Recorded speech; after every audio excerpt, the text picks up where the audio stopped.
Today we're going to be talking about phonological awareness and what is included in that umbrella term, as well as phonemic awareness and how are they different. Even if I'm falling down, I will keep on searching for my highs. Hi and welcome to my channel. My name is Cassondra Shields. I am the owner of Shields Scholars, which is a remote tutoring company for kids anywhere from 3 to about 10 years old right now in all subjects, but my main focus is teaching reading properly, correctly, and getting kiddos to read ideally before they go to school, especially if they're going to public school. That way, when they do go to school, they are there reading to learn instead of learning to read. Make sure to stay to the end of the video for an extra few tips on teaching reading at home. These are things that I do with my students, but I also do these with my own kiddos as well. My 6-year-old would be in kindergarten. I homeschool, so it doesn't really matter grade level, but if she were to go to public school, she'd be halfway through kindergarten right now, and she's reading at a 3rd grade level. My 3-year-old would be maybe in preschool. She probably wouldn't even start preschool until next year, and she is reading at a kindergarten level. We have 5 major steps to go over today in explaining phonological awareness, which include word awareness, rhyme awareness, syllable awareness, onset and rhyme awareness, and then finally phonemic awareness.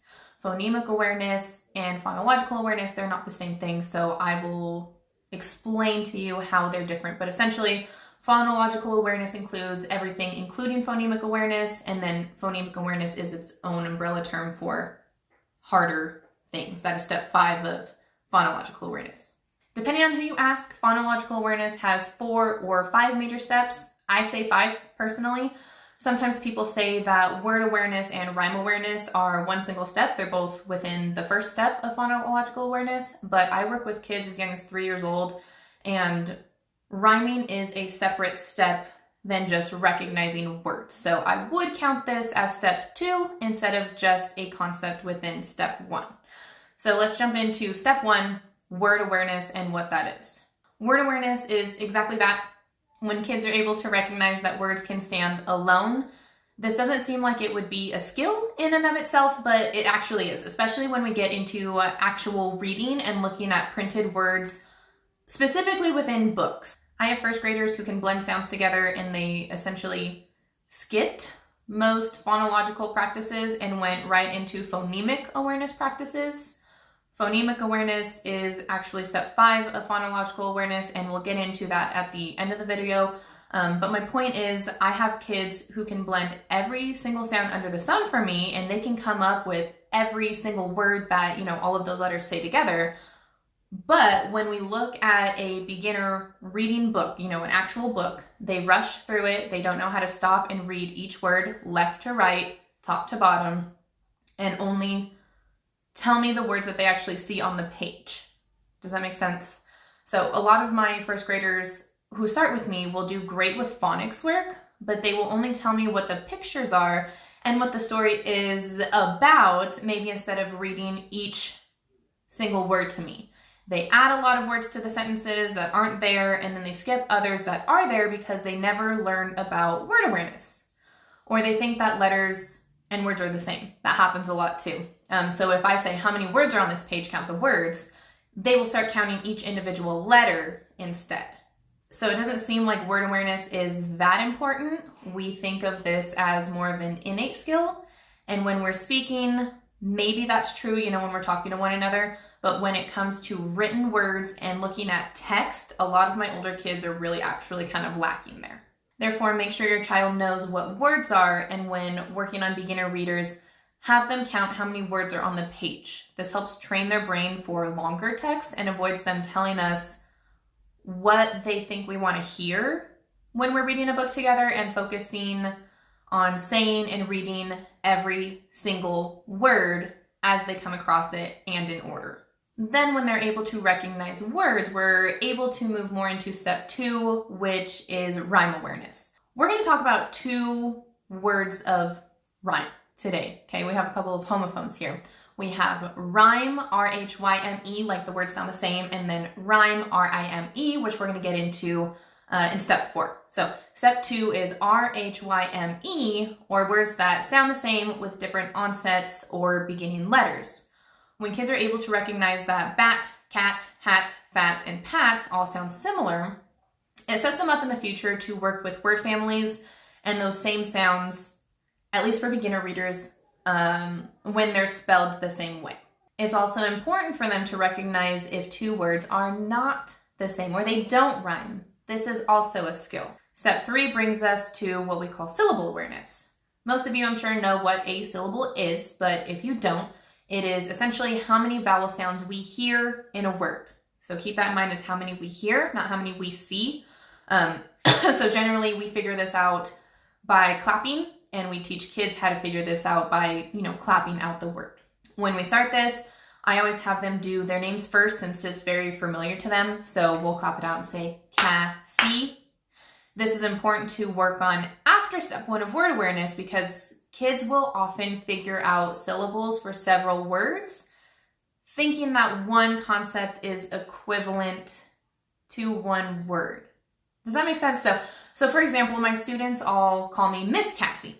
So when we clap out our names together in class, they want to clap out Miss Cassie as one word, and this gives them 3 syllables instead of just 2 for Cassie or 1 for Miss. So having them recognize that Miss is a word, Cassie is a word, it makes breaking down syllables a lot easier because sometimes they will add these words together and then give you the amount of syllables for maybe their first and their last name or something like that. Breaking down syllables are important for when kids move into phonemic awareness, like I said, step 5. And this is going to be massively helpful for decoding bigger words and learning how to spell when they move into writing practices. When kids can break down a word or sound it out by syllables, they're often able to sound words out that they've never seen before. Syllables also play a large part in vowel rules. A major rule that was never really taught to me when I was younger, at least I don't ever remember it, are open and closed syllable rules when it comes to vowels. Basically what this means is if a vowel ends the syllable, it is open, meaning that the vowel there is likely to be a long sound. If a consonant ends the syllable, it's called a closed syllable, meaning that the vowel within that syllable will be short. Take the words Rob and robot, for example. The O in Rob is short because the B closes off the end of that word. Does that make sense? And then the O in robot, at least the first one, is long because we split the syllables between row and bot. Therefore, in the syllable row, the first O is open, meaning that it needs to be a long sound. That's why we call it robot, not robot. Anyway, open and closed syllable rules obviously won't come for a while longer. We're talking about phonological awareness right now. But most of my first graders and plenty of my second graders don't know what syllables are, so we need to learn and practice the concept first before working on the decoding of multisyllabic words. So it can kind of put us back a little bit. And a lot of my second and third graders come to me already pretty much behind, so if they know what syllables are, we can kind of run with that. It makes it a lot easier to decode in the future. Steps 1, 2, and 3 of word awareness, rhyme awareness, and syllable awareness are all things that we do with pre-reading students. So I would recommend making sure that they know these between like 1 and 3 years old before we really get into phonemic awareness and working on the letter sounds and actual decoding and blending. Being able to recognize that this is a word, these words sound the same, these words don't sound the same, and being able to clap it out will set them up for decoding, and it just makes reading a whole lot easier because when we get into blending and phonemes, there is a lot for them to work on and remember there. Remember that these steps for you may seem inherent, and I have parents often wonder if this is overkill to kind of teach at least the first 3 parts of phonological awareness, and I promise it's not overkill. They are really necessary skills to have, especially if we're looking at a very young kid. So moving more into phoneme manipulation is step 4, which is onset rhyme awareness. The onset is essentially the first single sound of the word, and the rhyme, R-I-M-E, is the last string of letters. So think of the difference between rhyme, R-H-Y-M-E, and rhyme, R-I-M-E, in that rhyme refers to poetic structure, if you will. Basically, you need at least 2 words to rhyme to make sense. And then Rime, R-I-M-E, refers to the final string of letters, whether we compare it to other words or not. Basically, we're talking about the end of the word, okay? Anyway, this step is where we start to work on phoneme manipulation. It's just kind of the start of that. So in the word cat, the C is the onset and at is the rime. In fish, F is the onset and ish is the rime. Now we can look at rhyming words that sound the same and then delete and replace the onset with the same rhyme at the end. So like fish, we have an F, replace it with a D, now it's dish. Replace the D with a W, now it's wish, and on and so forth. Now at this point, kids are usually not blending sounds independently, but realizing that we can make totally different words without them needing to know every single sound can be helpful when it comes to confidence. You know, if I try to have a child sound out fish without knowing and being confident in all of those letter sounds, it's going to be really overwhelming if I just try to have them try to figure out a full word. So right now we're just kind of playing with the words, if that makes sense. This is kind of the start of our phonemic awareness journey and beginning to learn letter sounds. Focus on the initial sound, and once the skill makes sense for them, move on to step 5. Our last and final step of phonological awareness is moving into phonemic awareness. We talk about phonemic awareness a lot, and I feel like that has become kind of a buzzword when we're talking about teaching phonics to kids. So a lot of people don't recognize that phonological and phonemic awareness are actually 2 separate buckets. Phonemic awareness is just within the bucket of phonological awareness. So within that, we have 4 other steps that we need to go over. So getting into phonemic awareness, we have phoneme blending, phoneme manipulation, phoneme segmentation, and then phoneme substitution. Now, when we say phoneme, this is just the letter sound at its basic unit. Break it down into the smallest unit of sound that you possibly can, and this is where synthetic phonics kind of comes in, and really making sure that your pronunciation of each letter sound is very tight, making sure that you do it as correctly as possible. So if there's anything that you take from this video, please take the proper pronunciation of those phonemes. Lots and lots and lots and lots and lots of kids learn incorrect letter sounds because the adults teaching them literally teach them wrong, okay? We throw in dialect biases that we may have from where we live and how we talk, and we like to do a lot of sounds, especially after consonant sounds. The example I use the most is the word milk when I have new parents that I'm meeting with, because we sound out most of those letters incorrectly. If you teach your child that M says ma, right, that's how we learned it when we were younger. I says I, L says la, and K says k.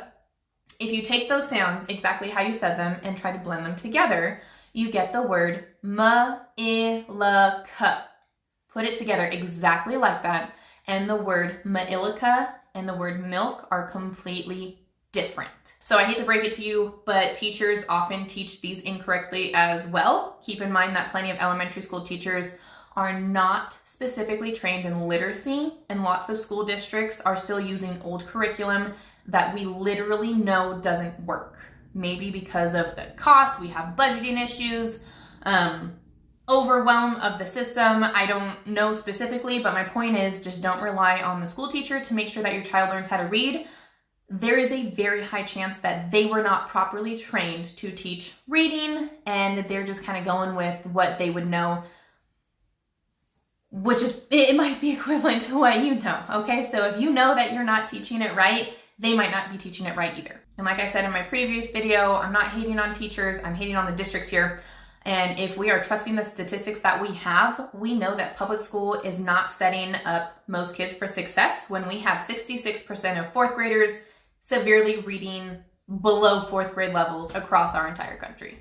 I'm gonna make a short or something with proper pronunciation skills for each individual letter sound later. So make sure you subscribe so you see that when I post it. If I try to put it in right now, this video is just gonna get kind of long-winded. So I'll do a short or something later with all the proper sounds, but basically in the example of milk, you want to teach M as M, not If you are moving your mouth around, that is what we call a diphthong. Usually a diphthong is at least 2 letter sounds together. So m, see my you don't want to change your mouth shape. M is I is I, L is L, not la, and K is k. It's in the back of your throat. There's no voice sound there. It's not k, it's k. So when you have ma'ilika versus m-i-l-k, they're able to blend a lot easier.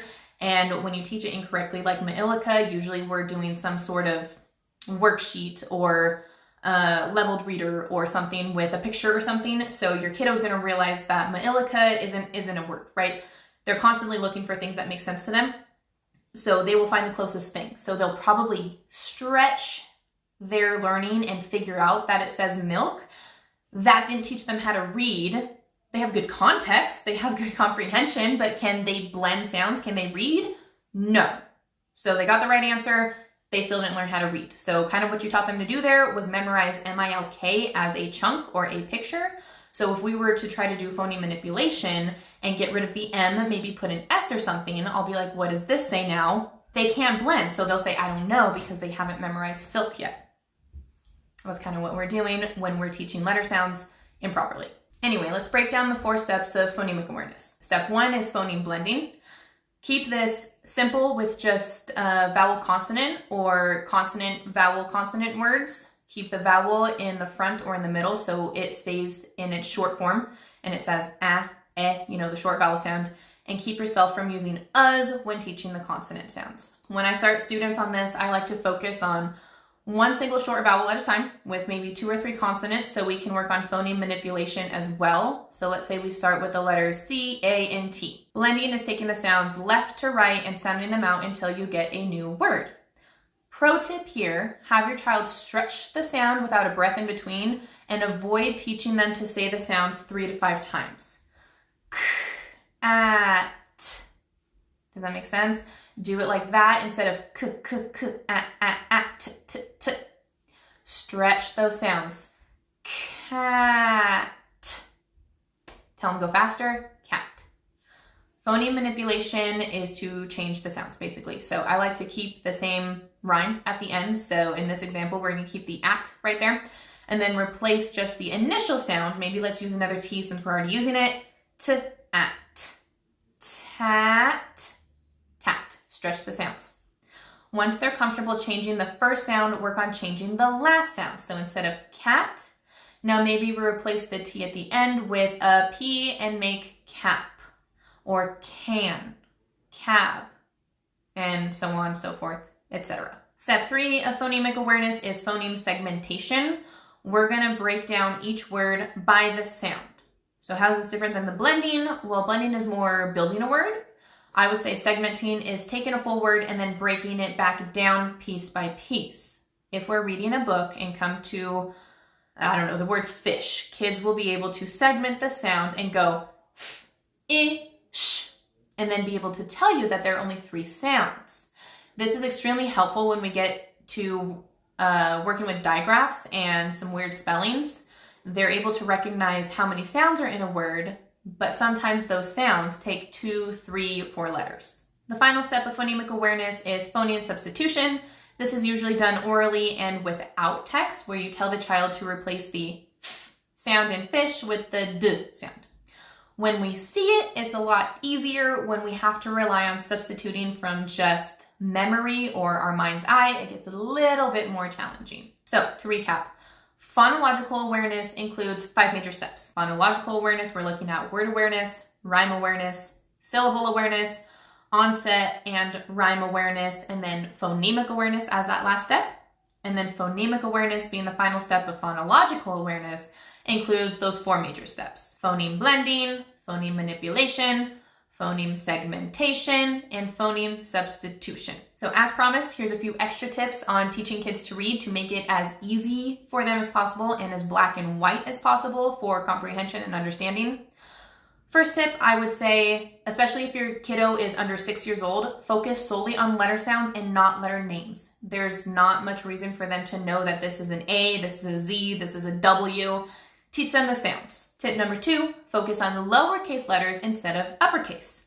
In my experience, kids learn uppercase letters pretty naturally, especially after we've been working with the lowercase for so long, and I've never actually needed to expressly teach them after the fact. But the reason we teach lowercase is because if you think about a book, 99% of those words and those letters are going to be lowercase. Make it as black and white as possible. When you make things ambiguous or you start to talk logically to them, you're going to lose their train of thought and they're not going to listen to you. Tip number 3, when helping them read a book, don't tell them the word if they get stuck.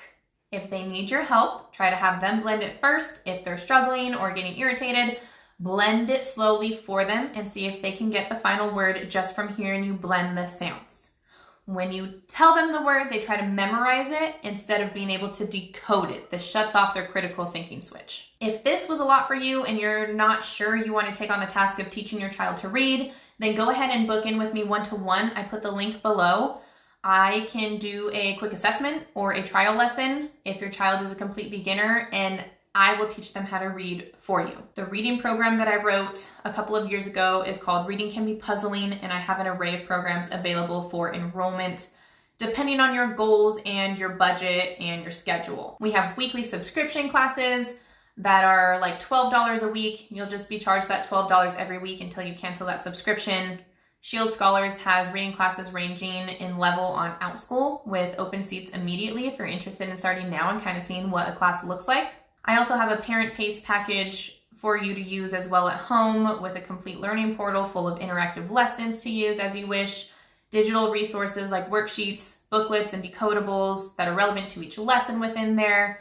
And basically, I made the course for you to follow on your schedule. This is everything that I use when I teach live kids, but if you're confident in doing it yourself, you can just pay for the product and do what you will with it. If you're looking for the most help, I also have full results-based programs where you enroll your child into live classes with me over several months' time, and I guarantee that they'll be reading at a first grade level or they stay in that program with me for free. Essentially, you enroll for tangible results instead of billable hours. These programs range from 12 to 16 weeks, so please use the link below to do an assessment or a trial lesson if this is the one that you'd be interested in. If you book in below, the one-to-one meeting is $20, but if you enroll into a results-based program, that $20 will be applied to the overall purchase of the program, and I'll just kind of give you a $20 discount, basically, for, talking with me about it first and, seeing if this is something that's going to work for you long-term. If this video was helpful, please like and subscribe. Next week is episode 2 of my 10-part series, Literacy for Littles, and will be on vocabulary building. Having an abundant vocabulary will help them in the future with comprehension and context. Go ahead and drop any questions in the comments below, and I'll see you all next week for episode 2. Bye, guys.